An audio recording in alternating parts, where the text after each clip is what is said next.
We all have a definition of perfect or an idea of what that means. But the Greek word for perfect is telos. T-E-L-O-S. It means reaching the intended outcome. So, for example, an arrow has an intended outcome to hit its target.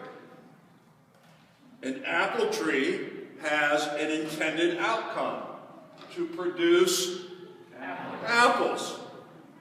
So the message is very clear for us here at Christ the Servant that we need to be the people and the community that God intended us to be.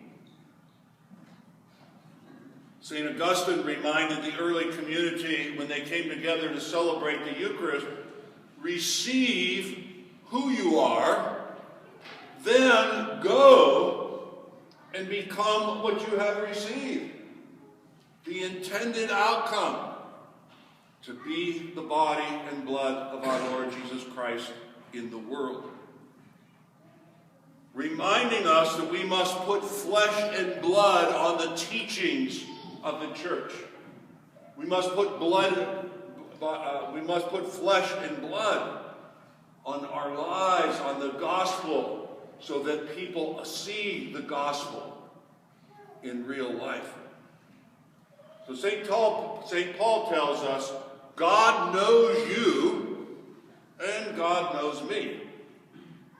You need to know, St. Paul says, that you are God's temple. It's not about the architecture. It's about flesh and blood. It's about striving for God's intended goal. And with God's grace, because we can't do it without God's grace, being able to be determined in becoming day by day exactly what we are called to be as Christians, as followers of our Lord Jesus Christ. Last week we heard, eye has not seen and ear has not heard. You remember that? What God has prepared for us. The question is then, when? When will we start believing in God's image for this world? Instead of creating the world in our image. Instead of using God's name in vain by worshiping our own personal idols. Our careers, our race, our gender, our sex, our wealth, our age, or our nation. We have to listen carefully to the words of St. Paul in the second reading. Do you not know that you are the temple of God, and that the Spirit of God dwells in you? You reflect God's character. When you walk out of here, you reflect God's character to every single person that you meet during this week. That means, and we heard this in Leviticus, loving your enemy, doing good to those who hate you, blessing those who curse you, praying for those who mistreat you. Those are tough words, aren't they? That's a tough gospel to hear.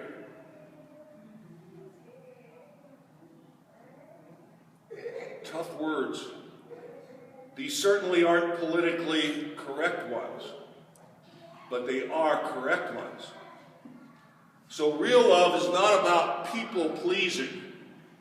It's not about enabling social dysfunction, women staying in abusive marriages or relationships, the oppressed in our world told to turn the other cheek.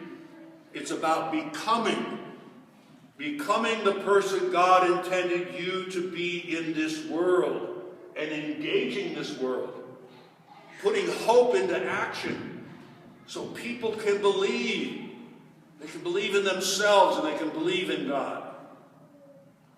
For us then here today, can we work as servants to break the vicious cycle of hate and violence in speech and in action, believing that in God's world violence doesn't create more violence, Hate doesn't create more hate. And then with God's grace, we can be more than what we ever thought we could be. Just imagine again a community where people did not steal but shared. Or a workplace where the employer never felt browbeaten by the employees. What would our courts look like if those who swore on the Bible told the truth? If judges did not accept bribes? If women and girls were not trafficked for profit? Where the aged, the alien, and the infirm were honored and not marginalized? God knows you and me, and maybe this week we can work harder at being the people God intended us to be. And it could make a difference.